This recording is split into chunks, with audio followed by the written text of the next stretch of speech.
আমরা দেখেছি কিভাবে আস্তে আস্তে ওই রাজনৈতিক ক্ষমতাকে কাজে লাগিয়ে ইসলামকে মাইনাস করা হয়েছে। প্রথমে মাইনাস করা হয়েছে রাজনীতি থেকে, তারপরে মাইনাস করা হয়েছে অর্থনীতি থেকে, তারপরে আস্তে আস্তে মাইনাস করা হলো সংস্কৃতি থেকে, তারপরে মাইনাস করা হলো পুরো শিক্ষা সিস্টেম থেকে, তারপরে তারা হস্তক্ষেপ করলো পুরো ধর্মীয় জীবনে, মসজিদের উপরে, মাদ্রাসার উপরে, তাই না? আস্তে আস্তে আস্তে আস্তে ওলামায়ে কেরামকে পর্যন্ত তারা এই জেলের মামলার আসামি, হুমকি ধামকি, গুম ফাঁসি, কত কি হয়ে গেল। শুরুটা করেছিল তারা রাজনৈতিক ক্ষেত্রে, প্রথমে ইসলামকে মাইনাস করেছে।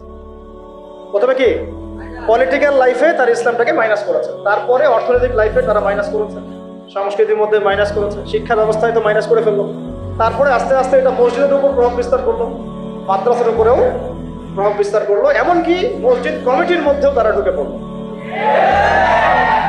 তাহলে আমরা একটা জিনিস বুঝতে পারলাম যে যদি আমরা আমাদের সমস্যার শেকড় ঠিক না করি, তাহলে আমার ঘর পর্যন্ত আর ঠিক থাকবে না, তাই না কথা?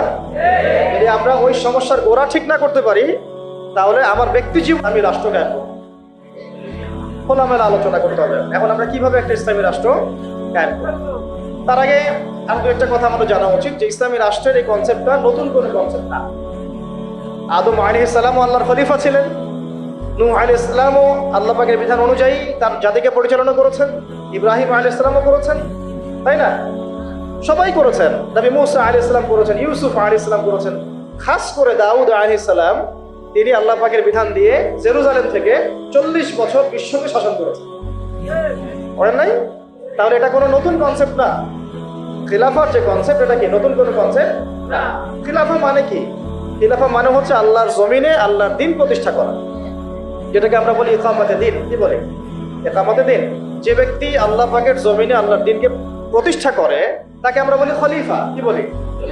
যেমন ওমর রাদিয়াল্লাহু আনহু খলিফা ছিলেন, আবু বকর রাদিয়াল্লাহু আনহু খলিফা ছিলেন, উসমান রাদিয়াল্লাহু আনহু খলিফা ছিলেন, আলী ইবনে আবি তালেব খলিফা ছিলেন। তারা ছিলেন আল্লাহর খলিফা, মানে তারা আল্লাহর প্রতিনিধি। তারা আল্লাহর জমিনে আল্লাহর বিধান প্রতিষ্ঠা করবেন এবং সেই বিধান দিয়ে বিচার ফয়সালা করবেন। তো এখানে পার্থক্যটা বুঝতে হবে আমাদেরকে যে গণতান্ত্রিক ক্ষেত্রে, ধর্মনিরপেক্ষ রাষ্ট্রে, কমিউনিস্ট রাষ্ট্রে সেখানে আল্লাহর খলিফা নাই। আল্লাহর খলিফা আছে, কারণ সেখানে আল্লাহর বিধান প্রতিষ্ঠার কোনো ফিকির নাই। আর যেখানে আল্লাহর খলিফা নাই সেখানে কার খলিফা থাকবে? সিম্পল কথা, যেখানে আল্লাহর খলিফা নাই সেখানে কার খলিফা? তাগুতের বিধান বাস্তবায়িত করা হচ্ছে। এই পার্থক্যটা আমাদের বুঝতে হবে। এটা নতুন কোনো কনসেপ্ট নয়।